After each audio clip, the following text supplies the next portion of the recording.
গল্প বলতেছেন, গল্প কই ছবিতে? ছবিতে আমি কোনো গল্পই পাচ্ছি না। আমি ওয়ান্ডারলনের ডট। সাকিব খানের যে লুকটা দিছে, ওয়াও। এই ছবিটা হিস্টোরি অনেকে হয়তো বুঝবে না, যার কারণে বলবে ছবিটা ভালো না। আজকে আসলে যে আশাটা নিয়ে আসছি, যে আশাবাদী ছিলাম, সেটা আর আশা হয়নি। ছবিটা একদম বাজে। আপনি যে গল্প বলতেছেন, গল্প কই ছবিতে? ছবিতে আমি কোনো গল্পই পাচ্ছি না। এখানে ছবি 3 ভাগ হয়েছে, আমি তো বলছি 3টা ভাগ হয়েছে ছবি। আমি যে দেখবে সেই বলো ছবিটা 3টা ভাগ। এক সময় এক এক রূপ দেখতেছি আমি শাকিব খান, কিন্তু কিভাবে রূপ হচ্ছে, কিসের জন্য হচ্ছে, তাও তো দেখতেছি না। বুঝেনি আমার কথা? আর লাস্টে তো মিল দেখায় না, লাস্টে তো একদম মিল দেখায় না। লাস্টের দিকটা ন্যায়, আমাদের ছবি দেখি যে লাস্টে ভিলেনটারে মারা, ওনারা তো ভিলেনকে মারেনি, ওনারা কি করছে, ছেড়ে দিয়েছে ভিলেনের জেল খাতে করতেছে। সেটা একটা ছবি হইলো বলেন আপনারা? এখানে লাস্টে দেওয়া মারা উচিত ছিল। আমার ছবিতে ভালো লাগছে লাস্টে দেখতে যে শাকিব খানের যে কোবায় ছুরি মারাতন একটা ডায়লগ দেয়, ওইটাই ভালো লাগছে শাকিব খানের। আমার ভাই ওইসব ডায়লগ এবার খেয়াল নাই, আগামীকাল জিল্লু মাল এটা মনে থাকছে, এখন একটা মনে নেই।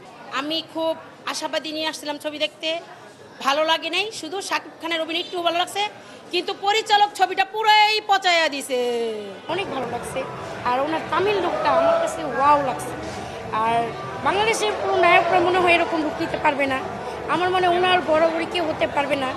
আমার কাছে জাস্ট ওয়াও লাগছে। আর কি বলবো, শাকিব খানের কথা তার কিছু বলতেই পারছি না, ওনাকে কিছুই বলার নেই। কারণ ওনার একটা ডায়লগ ভালো লাগছে, এই ডায়লগটা খুব ভালো লাগছে। কারণ ওনার লুকটাই কি বলবো, আমার কাছে খুব ভালো লাগছে। আর আমি ওয়ান্ডারলনের ডট। আমার কাছে প্রত্যাশা খুব ভালো লাগছে। আমি তো বললাম যে বরাবরই উনিও আমাদের নতুন নতুন উপহার দেয় ঈদের সময়, তবে এটা আরও বেশি ভালো লাগছে আমার কাছে। তো ঈদের জন্য ছবিগুলো পারফেক্ট একদম। আর শাকিব খানকে তো আমি মুগ্ধ হয়ে যাচ্ছি, এত ভালো লাগছে আমার থেকে। কলকাতা নায়িকাটা আমার কাছে ভালো লাগে নাই, যেটা আর বাংলাদেশের তাসনিয়া ফারিন, ওনাকে খুব ভালো লাগছে। আর উনি ভালো অভিনয় করছে, আমি চাই উনি আরও আগায় যাক। কলকাতার নায়িকার জায়গায় যদি ইদিকাকে নিত অবশ্যই খুব ভালো লাগতো। ইদিকাকে খুব ভালো লাগে, আমি তার জায়গায় ইদিকাকে রাখতে চাচ্ছি, কারণ ওনার অভিনয় খুব ভালো লাগে। আমরা শাকিব খানের ছবি প্রত্যেক ছবি দিই। আজকে মনে করেন ওই ছবিতে ওঠার পরের থেকে আমরা শাকিব খানের ছবিটা বেশি দেখি। আর পাঠান যে চরিত্রটা অভিনয় করছে লাস্ট পর্যন্ত, সে পাঠান যে কি ছিল, সে একজন যে পাঠান হয়েছে, এখানে পরিচালক হয়তো সেটা বোঝানোর জন্য আর কি লাস্ট ফিনিশিংটা, তার যে ড্রেস আপ, পাঠানের ড্রেসটা দিয়ে। বাচ্চারাও পছন্দ করে শাকিব খানের ছবি। আর গত বছরে দেখছিলাম তাণ্ডব। আমরা বছরে একটা ছবি দেখি শুধু সিনেমা হলে এসে, তাও মধুমিতা হলে, অন্য হলে আমরা যাই না, কারণ আমাদের ঐতিহ্যবাহী সিনেমা হল এটা। এখানে আসলে আগের স্মৃতি মনে পড়ে। এখন তো আর সেই দর্শক এই সিনেমাতে নাই, কেন নাই সেটা জানি না, কিন্তু আমাদের কাছে ভালো লাগছে। আর এই ছবিটা হিস্টোরি অনেকে হয়তো বুঝবে না, যার কারণে বলবে এই ছবিটা ভালো না। আসলে এই ছবিটা অনেক ক্রিটিক্যাল, হিস্টোরিটা বোঝার জন্য ওর থাকতে হবে, জ্ঞান থাকতে হবে। ছবিটা আসলে আমরা সবাই এনজয় করে দেখছি, আমাদের কাছে খুব ভালো লাগছে।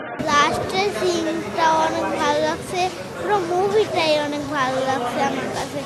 আমরা প্রতি বছরে এই সিনেমা হলে আসি মুভি দেখার জন্য। এই সিনেমা হলটা অনেক ভালো, আর মুভিগুলো অনেক ভালো থাকে। চিত্রনায়ক যে সাকিব খান, আগে থেকে ওনাকে ভালো লাগে, কিন্তু ওনার অভিনয়কে অনেক চেঞ্জ হচ্ছে।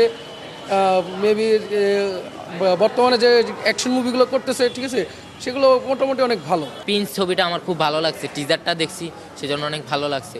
কারণ শাকিব খানের যে লুকটা দিছে, ওয়াও, অনেক সুন্দর হয়েছে। শাকিব খানের অভিজ্ঞতা অনেক বেশি, উনি চলচ্চিত্রের অভিজ্ঞতা উনি সবচেয়ে বেশি। অন্য কিছু অ্যারেঞ্জমেন্ট না হোক, অন্তত ওনার অভিনয়টার জন্য সবাই দেখতে আসে। এছাড়াও পাশাপাশি সব অভিনেতা চলচ্চিত্রে আমরা দেখব, কারণ সবচেয়ে বড় কথা চলচ্চিত্রকে আমরা ভালোবাসি।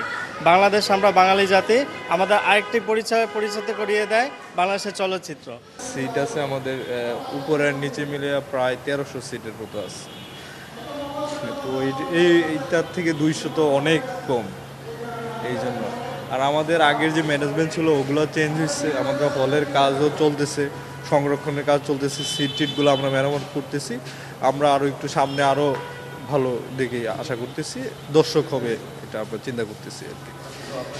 এই যে গ্রাফগুলো এঁকেছেন, এই চিন্তাটা কিভাবে আসলো?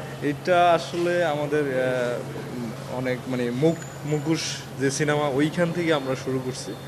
এর ম্যানেজমেন্টের যে দায়িত্ব আছে উনিও একজন খুব পরিচালকের মানে খুবই সিনেমা ভক্ত লোক, তো তার আইডিয়া থেকে আমরা আসলে এটা ইয়ে করা আর কি।